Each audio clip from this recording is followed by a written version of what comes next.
Sound. So what is sound? Probably a good thing to think about when talking about EQ. I suppose in its simplest form, you could say that sound is a set of vibrations traveling through the air. Like if you play a flute, you're vibrating the air. Or if you strum a guitar chord, right, you're vibrating the strings, which in turn are vibrating the air. Or when speaking, what are your vocal cords doing? Well, they're vibrating, right? So vibrations traveling through the air are picked up by your ears, and you hear a sound. So is there a limit on the sounds we can hear? And the answer is, yes, there is. Turns out the range of human hearing is well understood. We can hear frequencies as low as 20 hertz to as high as 20,000 hertz. So you might be wondering, what is a hertz, right? Well, hertz is the unit of measure we use for frequency. And it's like this. The number of vibrations or sound waves occurring within 1 second is the number of hertz. Yeah, so it's kind of like when you go to the doctor, right? Nurse comes in, takes your blood pressure, and then does two things, right? She grabs a hold of your wrist and looks at her watch. So what is she doing? Well, to get your heart rate, she is counting the number of pulses she finds in 1 minute. And that's the same kind of idea we have for measuring frequency. But instead of heartbeats in 1 minute, we count the number of vibrations occurring within 1 second. And this is what the chart is illustrating, right? A frequency with 1 vibration per second is 1 hertz. A frequency with 1.5 vibrations per second is 1.5 hertz. A frequency with 3 vibrations, 3 hertz, and so on. So you might be wondering, where did this term hertz come from? So it turns out there was a physicist named Heinrich Hertz, and he lived in the 1890s, and he is credited with proving the existence of electromagnetic waves. So the unit measurement for frequency was named hertz in his honor. So this is a screenshot of the EQ graph from Audacity. Now, I actually started out with GarageBand, but switched over to Audacity because it runs on Mac, Windows, and also Linux, and is also freeware. And just so happens I do my pre-production stuff on Windows, then use iMovie to make the final cut. So at this point, for my needs, Audacity was a good fit. Maybe later on I'll look at Pro Tools or Studio One. We'll see. So let's walk through the graph. One of the first things that jumps out is that the lower and upper bounds on the horizontal axis are the same frequencies from the range of human hearing, right? Makes sense. Sometimes you'll hear the phrase frequency spectrum. Now, this usually refers to the entire horizontal range from 20 hertz to 20,000 hertz.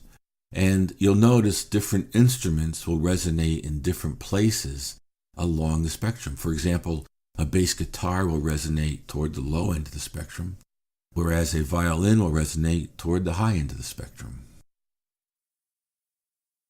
Now, the vertical axis measures volume, which is measured in decibels, lowercase d, uppercase b. Now, on the vertical axis, one of the first things that jumps out is this 0 dB. Now, what does that mean? Okay, well, 0 dB does not stand for zero sound or no sound. 0 dB is the volume you establish when you record your track, or the raw recording. And with EQ, you can lower or increase volume on the frequencies, and you can do this to your heart's desire, right? Which turns out to be kind of a double-edged sword, as it's easy to make a recording sound worse. It takes a lot of skill and practice to make it sound better. So, for example, if you were to increase the volume of certain frequencies by 12 dB, you would be increasing the volume to be 12 dB above the volume of the raw recording. In the same way, if you were to decrease the volume of certain frequencies by 21 dB, and that notation would be negative 21 dB, you would be decreasing the volume to be 21 dB below the volume of the raw recording. So let's take a look at bass and treble frequencies.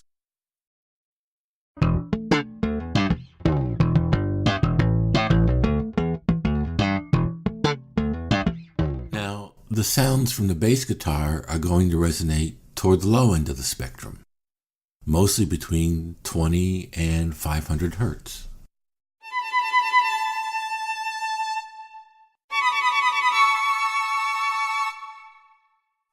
And we can expect the violin to resonate toward the high end of the spectrum, mostly between 500 and 20,000 hertz. All right, so my wife and I do a little bit of traveling, and we'll often need to rent a car. So let's say we went from, maybe Hertz, okay? So now the first thing I do when I get into a rental car is I play with the radio, because most likely the settings that the last guy used are not going to be the ones that, I want to hear. So I'll play with the bass and treble volumes until I get a sound that I'm happy with. Now, when I'm playing with the bass control, I'm actually adjusting the volume of frequencies that we find on the low end of the spectrum. And when I'm playing with the treble control, I'm actually adjusting the volume of frequencies we find on the high end of the spectrum. And this is kind of what EQ does, right? So you could say that car radios are built with an EQ that happens to have two frequency bands, namely bass and treble. Now, unlike a radio that normally has two bands, an EQ may have 3, 4, 5, 7, even 10 bands. For this video, I chose to illustrate an EQ with 7 bands. So a 7-band EQ looks like this. There are 2 bands in the low end, sub-bass and bass, 2 bands in the high end, presence and brilliance, and 3 bands in the middle range, low mid, mid, and upper mid. Now, an EQ gives you the ability to adjust volume on frequency bands, as well as adjusting volume on specific frequencies. And a side note on the terminology, you may hear variations of these terms. Sometimes folks will refer to the mids, meaning the 3 middle bands, and sometimes folks will refer to the high end, meaning the 2 upper bands, and so on. So just something you should be aware of. So this is an EQ graph that I actually used on a recording of an acoustic guitar. Now, unlike the bass guitar and violin, they mostly resonate at opposite ends of the spectrum. An acoustic guitar will resonate across the spectrum, in the low end and the high end. And the reason for this is, on an acoustic guitar, the top 3 strings produce low frequency sound, and the bottom 3 strings produce high frequency sound. So when you strum a guitar chord, the sound will resonate in the low end of the spectrum as well as the high end of the spectrum. Now, the first thing I did was to make a cut at the low end of the spectrum, and this was a cut in the sub-bass and bass ranges. The next cut I made was to reduce the volume right on 300 hertz. 300 hertz is a frequency in the low mid-range. Now there's a term for when you're cutting the volumes. In the audio field, this is called doing subtractive EQ. Now, often folks do subtractive EQ before they start boosting volumes. And like most things in the audio field, this is not a hard and fast rule. But I think it's safe to say that it's a common practice. I mean, sometimes I think sound engineers are a lot like gourmet chefs, right? Basically a lot of the same ingredients, kind of the same tool set. But man, there is a real variety in how you prepare, the meal. Now, the last thing I did was to boost volume at the high end of the spectrum. So you might be wondering, how did I know to make these specific changes? Well, the answer is this is just something you need to learn. Get familiar with how different instruments resonate across the spectrum. Listen and watch how various sound engineers do EQ. And then just keep playing around and keep practicing. Applying EQ is a learned skill. It's not an easy skill, but it's learnable. It also really helps to have really good hearing. So here are the main takeaways. The range of human hearing is well understood to be between 20 hertz and 20,000 hertz. The frequency spectrum can be organized into various bands. With EQ, you can adjust the volume of an entire frequency band, or you can adjust the volume of a specific frequency. And it's a common practice to do subtractive EQ before boosting. All right, so how about a demo? So this is the EQ graph I developed for the demo.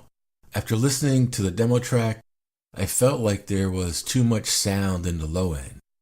So my goal was to cut the low end and then boost as needed. I have found that it's really helpful to have a goal in mind before you start. But then after cutting the low end, it sounded like I had removed, too much. So I decided to boost in the bass and upper mid. Now you'll notice I put the raw recording in the first track. The second track will have the EQ effect. I'll start the playhead in the second track and then toggle to the raw recording.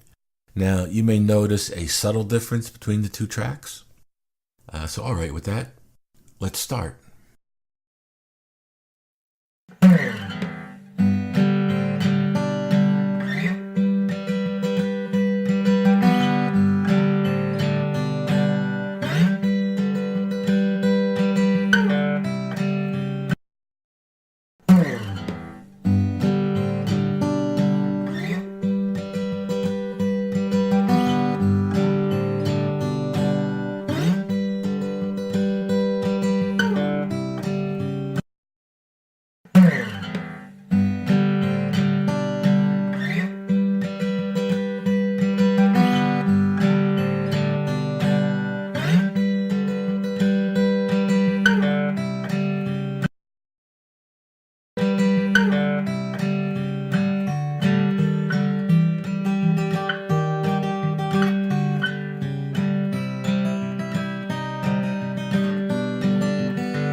Now keep in mind, I'll be applying other effects to the track, right? And, there are so many options. Compression, normalization, saturation, reverb, amplify, echo, limiter, fade out, fading in. It really is an iterative creative process. No doubt about it, right? So, leave a comment, give me a like, subscribe, and please check out the link below, one of my favorites. And with that, we'll see you next time.